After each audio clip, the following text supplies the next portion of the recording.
مين حب مين اكتر، وردة ولا بليغ؟ هما الاثنين بيحبوا بعض جدا جدا يعني. مين كان عنده استعداد يضحي من اجل الاخر؟ الاثنين.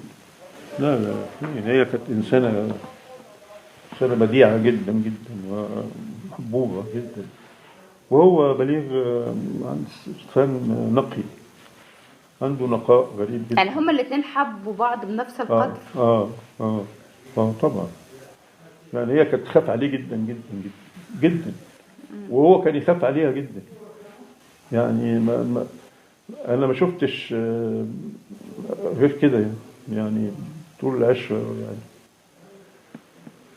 يعني ساعات كنا نقضي ليالي شبابية مع بعض، أنا ومراتي الله يرحمها وهو ووالدة الله يرحمها، ونطلع نقعد على الرصيف في الطريق المعادي. كانش لسه اتزحم ولا حاجة، كان في النجيلة كده وبتاع، وناخد أكلنا وشربنا وحاجتنا ونقعد على الرصيف، ومعانا ناس بقى زجالين وشعراء قاعدين على الأرض.